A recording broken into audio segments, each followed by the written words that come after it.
Tiruvallur SP அலுவலகத்தில் காதல் ஜோடி தஞ்சம். அனைத்து மகளிர் காவல் நிலையத்தில் சமரசம். திருவள்ளூர் அடுத்த வள்ளுவர்புரம் பகுதியைச் சேர்ந்த ஸ்டாலின், சசிகலா தம்பதியினரின் மகன் சந்தோஷ். இவர் திருப்பதி சட்டக்கல்லூரியில் 2ஆம் ஆண்டு படித்து வருகிறார். அதேபோல திருவள்ளூர் அடுத்த பூண்டி ஒன்றியம் நம்பாக்கம் கிராமத்தைச் சேர்ந்த ஜெயபிரபா தமிழ்செல்வி தம்பதியினரின் மகள் பூவிலி தனியார் கலைக்கல்லூரியில் 2ஆம் ஆண்டு படித்து வருகிறார். பள்ளி பருவத்திலிருந்து இருவரும் காதலித்து வந்தனர்.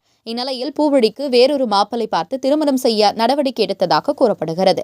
இதனை அடுத்து பூவிழி, சந்தோஷ் இருவரும் திருவள்ளூரில் உள்ள கோயிலில் திருமணம் செய்து கொண்டு எஸ்பி அலுவலகத்தில் காதல் ஜோடி தஞ்சமடைந்தனர். இதனை அடுத்து எஸ்பி சீனிவாச பெருமாள் உத்தரவின் பேரில் அனைத்து மகளிர் இன்ஸ்பெக்டர் மங்களப்பிரியா இரு வீட்டாரையும் அழைத்து சமரசப்படுத்தினார்.